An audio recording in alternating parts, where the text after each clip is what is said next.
Welcome to the Red Booth. Today we have Judy Norton on the show. We'd love to introduce you to her.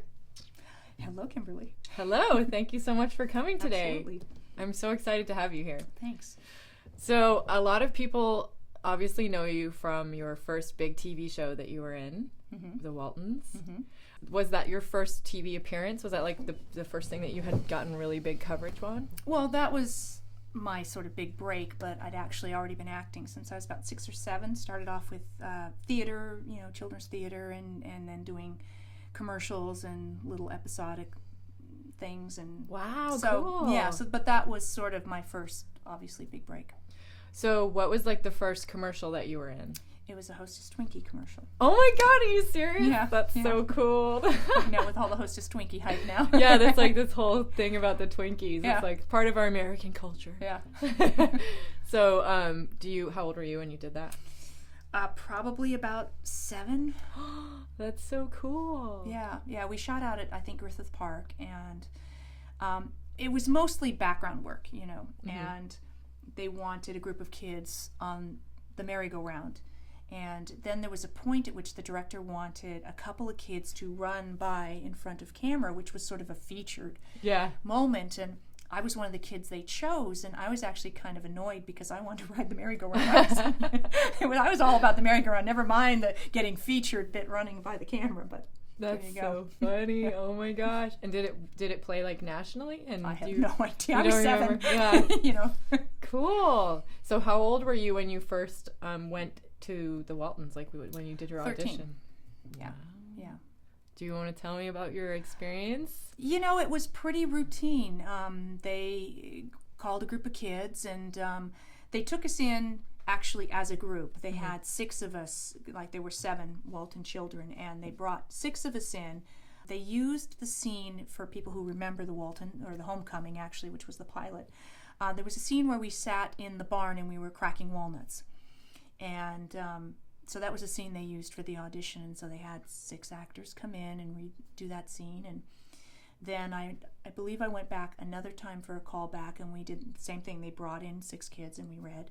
And then they brought us back a third time, and that time there was only 6 of us there, and they basically, this was what was unusual, is they took us into the room, and the producer was there, the creator, the casting director, and they said, you are the 6 that we would like to use. And I've never, ever had that happen at any other audition where they actually brought you back. Maybe they wanted to see us all together and just confirm that they liked us all together and basically hired us on the spot. Wow. Yeah. That is so cool. Very cool. Yeah. So you were 13 when the show started? Yeah, and then we spent the 5 weeks filming that Christmas TV movie. And the last week we spent up in Jackson Hole, Wyoming, because they had exterior snow sequences, and as we know, it doesn't snow a lot in Southern California. Yeah. So we did a month at CBS Radford, the interior, all the interior stuff, and then we went up to Jackson Hole, Wyoming, and spent a week out there shooting all the snow sequences and stuff. And while we were up there, we started hearing rumors that the producers wanted to pitch it as a series. Oh wow! And then I think by the next June we were in production. So it actually started out as a movie. Yeah, just as a TV movie. That was all it was initially intended to be, and then I'm not sure whose idea, but then we started hearing that rumor, and I had no idea. Again, even at 13, that somebody saying, "Oh, I'd like to turn it into a series," was far from a given deal. Yeah. Yeah. So, but it was a time period where the networks were getting a lot of pressure from the sort of moral majority groups and stuff like that, complaining about the amount of inappropriate content on television, violence, sex, etc. And I mean, this was like in the 70s, nowhere near as bad as it is now. But so CBS greenlit the show because they felt that it would pacify these groups. They'll put on this nice little family show. Nobody will watch it. They gave us a killer time slot. Thursdays at 8 o'clock, up against Flip Wilson and Mod Squad, which were 2 of the highest rated shows of the time. Wow. So they all thought we'd just die. Yeah. And we started off in the bottom of the basement on the ratings, and the producers really went out and fought for it, and went out to like Middle America and the places where the heartland, where they felt that people would identify with the show, and really and took out ads in newspapers, and said, please give this show a chance, please watch it, And at that point, a network would give a show an entire year. I think we did 26 episodes our first season. Wow. And, it was basically they'd give you a season and 26 whole episodes to find your audience. Yeah. And by the end of the first year, we were in the top 10. Wow. But, by today's standards, we would have been gone in probably 3 episodes because we didn't find an audience right away. And that's what, networks are, debating all that sort of stuff now about how long and how much opportunity they give a show to find an audience. Wow. So for you, like once it started to show on TV, what was that like experiencing the recognition and stuff? Like, was it right away or was it was? No, particularly growing up in LA, because it was never a big city show, Yeah. So growing up in LA, I mean, people were more likely to make fun of me at school than anything else. It's like, because it was corny, it was, sentimental, it was, my classmates would never admit they knew anything about it, but, so that's what we experienced here was, who cares, no big deal. And it wasn't really until a number of years into the show, and when we would get outside and out around just the heartland. Yeah. Then we'd start getting a sense of how popular the show was. The cynical Los Angeles. Oh, yeah. Well, it's so interesting. It's just it's a cultural thing, the way that show represents. It's like out in the country, and it's like just family life, and I thought it was really sweet. Yeah, I mean, it clearly holds up. I mean, it's still on in syndication on about 3 different channels. It's pretty much been in syndications for the 30 years since it's been off the air. Wow. For the most part.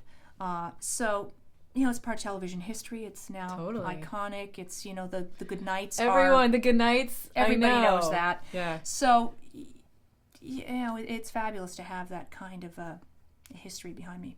That's so cool. What a fun like rocket ride it must have been. Yeah. So I know, like, after the Waltons, how long did the Waltons shoot for? Because you kind of got a little older on the show. I mean... Well, we were fortunate that they let the characters grow up. It wasn't a show where we were in high school and they had to keep us in high school for 10 years. So, so they allowed world events to affect the show, moving from the Depression into World War II and then out of World War II. And, we grew up, we went to school, we graduated, I got married, I had a kid, I went to nursing school, I went to medical school. I mean, so they kind of built the storylines in that way. And so the series ran for 9 years. We had done the pilot the year before, and then after the series ended, we did another 3 TV movies. So the initial stint was pretty much 10 years. That's amazing. Or 11 years, I guess. So it's like a whole decade. Oh, yeah. Wow. That's really exciting. Yeah. And I was still only in my early 20s by the time I finished. It was like, hey, now what do I do? Yeah, it's kind of funny because, like, I know, like, when I talk to somebody about, like, Judy Norton, right, and it's like she was like the hot girl in the Waltons, like, what I mean? Like, no, I wasn't at all, and that was so frustrating for me, because it was Erin, Mary McDonough played the middle girl. She was the pretty one, and I was always the tomboy in the overalls, and so I mean, it was very tough on me in my teen years where I wanted people to think I was cute and stuff, and it's always still shocking to me if I run across some, gentleman who's now around my age and goes, "Oh, I had a big crush on you." I'm like, "Really? Are you kidding?" Oh, that's so funny because like when I looked at the show, I was like, she's like the only one that's grown up. She's like the beautiful girl, the woman of the show. Well, that wasn't the perception that was floating through to me from things I was hearing at the time. It's probably just as well. Sometimes the things that keep you from getting too much of an ego, keep you balanced in your life, Well, I mean, then is that part of what happened? Like, I know you ended up doing the Playboy shoot, right? Mm-hmm. And like, well, tell me about that. Like, how did that come about? Oh, that was like years of agents and reps saying you got to change your image because I came out and it was, it was the era of the nighttime soaps and the big glamour stuff, the Dallas, the Dynasty, the big hair, the Nolan Miller dresses, and it was sort of like, my agents would go, "I can't submit you." They laugh. It's like, "You're not glamorous. We got to change your image." So about the third time someone said, you should do this. I went, "Okay, great, I'll do it. I don't really care," And, but it was really kind of stupid. there was no way to look through the whole thing. And, you mean look through the shots? Well, the overall impact of it, it was kind of like, did it do anything for my career? Nothing, you know? And ultimately, I mean, I think there was that momentary thing in my early 20s where I went, oh yeah, I'd love to be considered sexy for a change. You know, that would be so cool. I'd love to be, someone think I was glamorous and sexy. And I think, you know, that was as much of it as anything else for me personally. Yeah. But, you know, ultimately it was like, was that the kind of stuff, I look at actresses who had that image when they were younger and how difficult it can be for them to transition as they age. It's sort of like almost like they're not allowed to age then, you know, or sometimes you see the really sad stuff where they're now like in their 60s or 70s and they're still trying to be some, you know, like starlet, some little sex symbol. I'm like, you know, so when I kind of got past it and went, oh, you know what? These were the things that I didn't realize I should think about. Yeah. I just didn't know, you know, it's kind of hindsight's easy. So, you know, it's kind of like, did I ultimately want that career? No. Well, I mean, for me, like, I mean, the fact that Playboy wanted you to be in the magazine, like, that's kind of flattering. I mean, at the same time, like, I understand there's the whole, like, side to it, but at least in terms of that sort of, those sort of, you know, presentations, they're the more classy one, you know, and they do have a good, you know. Yes, they're the most they have the best reputation of those kinds of magazines, definitely. Yeah. And, you know, there certainly are still the people who say, I read it for the articles. I thought it was kind of neat. You know, that you were in it. The thing is also, you know, I've never done nudity in a film or anything like that. And having done the photo shoot, I kind of went, you know what? What's cool about a photo shoot is you have a control over the environment. And it's sort of like, I think I know where that camera is. You know, it's sort of like, someone's got a video camera, man. That camera can be anywhere, you know. And so I think from that standpoint, I thought, wow, I have some really nice pictures that, you know, sometime when I'm old, I can look back and go, hey, you know. Yeah, exactly. I have some nice shots when I was in my 20s. You know? Yeah, well, you know, not everybody even is, you know, considered to be in that magazine. But ultimately, you know, do I think it was a good decision? Not really, you know. I mean, it surprises me, as we are sitting here now, you know, I don't know how many years after the fact, people, you know, still talking about it. And it's probably the one question I get asked routinely that I'm like, can we please be over it, you know? I mean, of all the things I've done besides the Waltons, it's the only thing that people still talk about. And I'm like, enough already. Yeah. So we'll move on. Okay. Well, cool. So I know that you have been working on a new show. Mm-hmm. And from what I understand, it's in the process of being picked up, or it's about to start airing. Yeah. It's a show called Bluff. It's like a female-driven detective show. That's cool. Really character-driven as much as anything else. And we shot 6 episodes initially up in Canada. And those have all been edited and are ready for, you know, for broadcast. And initially, we have there's a broadcast deal with a new emerging station called Converge TV. Mm-hmm. And so I believe sometime towards the end of August, it's supposed to start airing. And it's my understanding is like if you have a Roku box, you can subscribe to the Venture channel. Cool. And, you know, and find it. So we're hoping to just get it out and around in a lot of different spots. And, you know, hopefully, like the Waltons, people will find the show. Yeah. And so what's your, like, role in the show? Well, I was initially brought in as an actor. Mm-hmm. And then the producer's a good friend of mine now. And it had started as a web series. She created this little web series in her kitchen as an exercise. And then put it on, and then wanted to improve the quality of it. So then she did a little web series, you know, with better quality, and I did an episode of that. And then she had this opportunity to move it to the next level into television, and so we raised the quality of it yet again. And so when she was doing that, I said, look, if you need any help with writing or directing, let me know. And she took me up on it, so I was involved in a lot of the writing, and then directed several episodes. So. Wow. Which was really interesting because I haven't made a habit of directing things that I'm also acting in. Yeah. So that was a you know, kind of a new challenge, but it was a lot of fun. That's so cool. So are you going to continue directing the show? I will probably. We're looking to. We're in the process of putting together the second half of the first season. So we have the first 6 episodes. We're going to do 6 more to finish out the first season. Nice. And so I will probably direct at least 1 episode in the second half of the season. I was also involved in writing most of those episodes. So I've been I'm not really technically a producer, but, you know, I'm kind of working. Oh, you're writing it too. Yeah, so I'm kind of, kind of doing a lot of the stuff, and, you know, which has been fun for me. And, you know, and we're already kind of looking towards season 2, and so That's exciting. it's fun. Yeah, It's going to be another TV show for you. yeah. And why is it called Bluff? Because each person has their own sort of personal way in which they bluff relative to secrets they're hiding.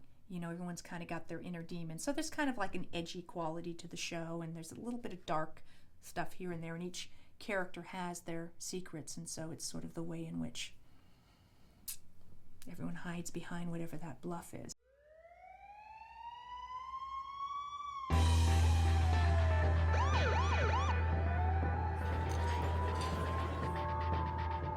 Knowing Claudia more than she should.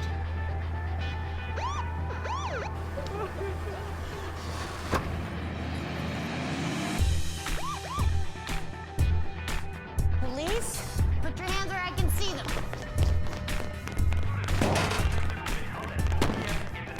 On me?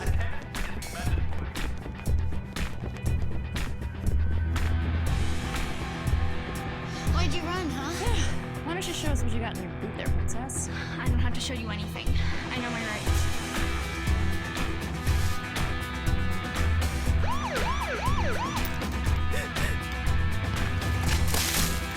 Morning, sunshine. Hello. Well, you can't go. No, I'm a great detective and I deserve some respect.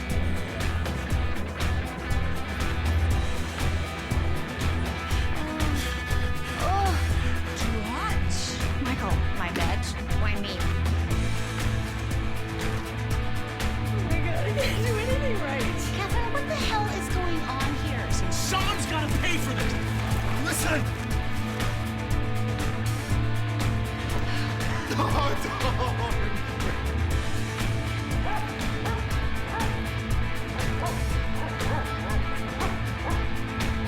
There's something I need from you. Look, it is nothing illegal. That was a blatant abuse of your power. You had absolutely nothing on him. What the hell were you thinking?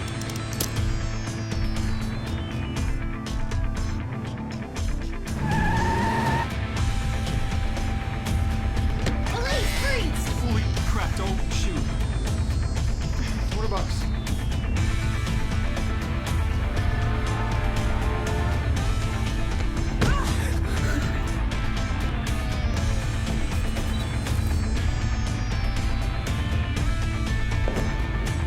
Marcy, I'm sorry, okay? I've been just a little bit preoccupied with Sarah getting captured and murdered.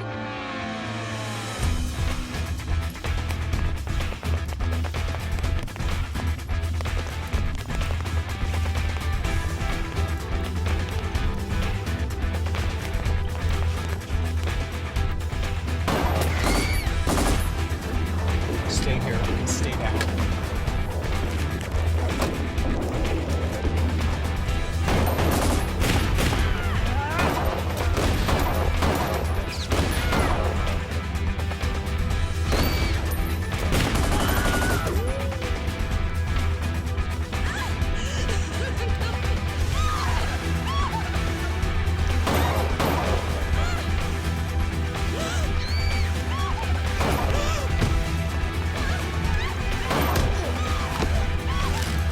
Cover! Freeze, scumbag!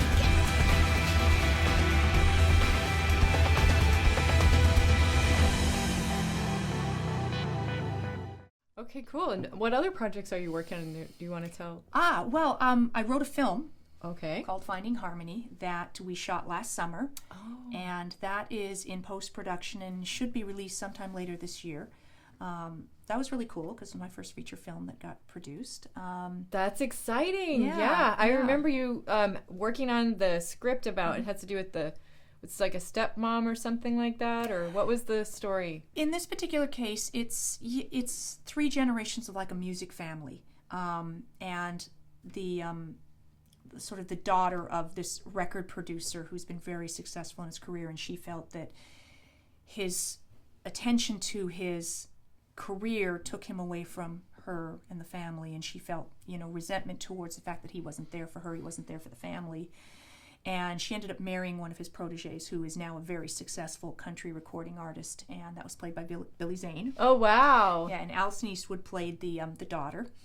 And so they were married and had a daughter and split up, because she felt, again, that he put his career ahead of the family, and she didn't want to go down that road again. So now their daughter's 16. Yeah. And the daughter wants to get into the music industry. Oh, wow. So the mom's like, no way, no how, you're not going to have anything to do with this, because she doesn't want to lose the daughter too.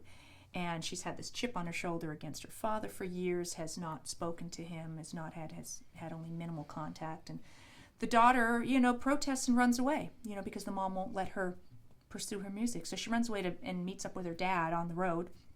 He's like, I can't keep you, your mom has custody, and, and she's like, you take me home, I'll run away again. And he says, okay. So he decides to take her to her grandfather's. So this ranch that her father now has and now uses as also this mentoring program for these teen boys. So she gets dropped off there and gets to meet her grandfather, who she's never really known, and then finds out about his history, and all these wonderful people he's worked with in the record industry, and is just starting to get to know him. And he dies. And he has a heart attack and dies. Whoa! Oh my God! So the mom has to come back and now face all these things, because he leaves the ranch to her. Oh my God! And she's like, I don't want it. What do I do with it? So she has to kind of come to terms with her past and all this bitterness that she's had, and her ex-husband is there as well. And so it's sort of like all of that facing up to your past, and how sometimes you have to do that in order to move forward. And she hits that point in her life where she kind of has to do that. Wow! But what was fascinating was we shot the thing in Alabama. A couple of the producers were from Alabama, and we ended up this location they found was a place called Fame Ranch. Okay. And so when I heard this, I'm like, what, you changed the name of the ranch, to Fame Ranch? I'm like, that's kind of corny, but that's actually the name of this ranch.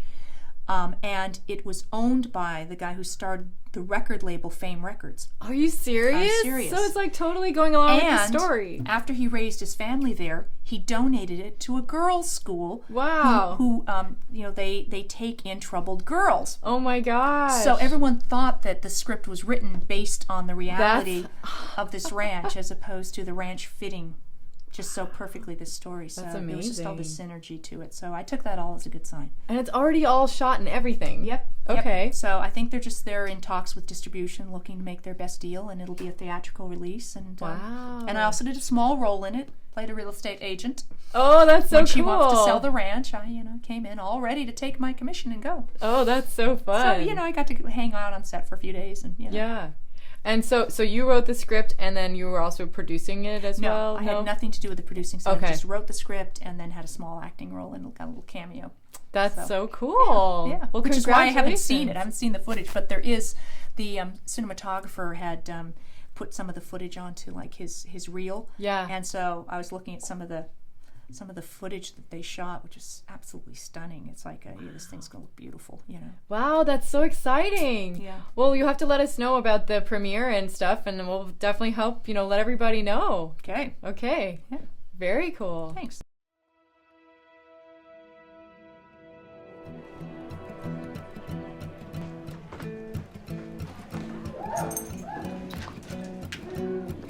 Finding Harmony is a story about a multi-generational family, surrounding music, our wounds in the past, and how it affects us to current day.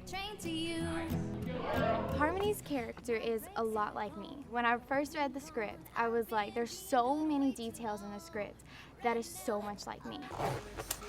There happens to be a young man on the ranch that is of similar age of Harmony that she has an interest in.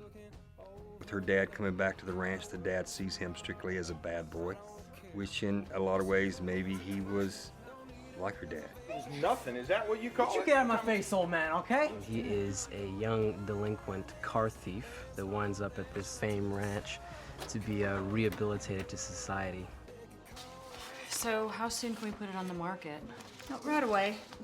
But I gotta warn you that out here, real estate just ain't the home run it used to be. The grandfather passes away and leaves the ranch to Sam. And she's got to decide whether she's going to keep the ranch and keep this program going for these troubled youth, or whether she sells it. Kat Stratton's at the house. Said she's got a buyer for you, needs to talk to you. Wow, that was fast. My favorite part about filming in Muscle Shoals was so different from where I live. You know, you've got a different climate and a different type of people. I've never really spent any time in Alabama, so it was kind of a great experience. Shooting in Alabama was just, you know, an incredible gift. Just the long sunsets and residual trade winds, that sun hanging in the sky for hours, the beautiful pink light, and those sounds right there. And we shot on the Alabama Sheriff's Ranch, known as Fame Ranch, there in Muscle Shoals, Alabama. It was beautiful. I couldn't have found a better place. The story here is very similar to the story in the movie. That this ranch was a big music producer's ranch. He gave that ranch to the Alabama Sheriff's Youth Ranch to house youth that come from troubled families. You're running the juvenile hall across the road from me, and who's to suffer for it all these years? Me, that's who. It ain't too bad once you get used to it. Right, little bro? They take in abused children or neglected children. So it's kind of like a living, breathing experience of the script coming to life. Yeah, you really have to say it was meant to be. It was a perfect match. Maybe that's what... Ed Bruce is such an incredible talent. One of his claims to fame is he wrote a song, "Mama, Don't Let Your Babies Grow Up to Be Cowboys." We cast him as the grandfather, and we cast a young lady, Anna Margaret, as the part of Harmony. Had some chemistry, you know. It was almost like grandpa and granddaughter out there picking and singing. This instant connection. It was like, this is like my real grandfather. It was crazy. It was a nice little moment by the campfire, singing that song. And Anna Margaret is, the find of the century. I mean, a voice like an angel and a really consummate actress. This film being music-based was awesome because it gave me the opportunity to do what I love. So it's like I had all of my favorite things in one, and it was incredible. I think the title, Finding Harmony, means exactly what it means. I mean, everyone's looking for harmony. I mean, it's not just a musical reference, but my character, my daughter, Billy Zane's character, we're all looking for harmony. And I think that, by the end, you definitely feel that we found it with each other. When I ain't easy to love.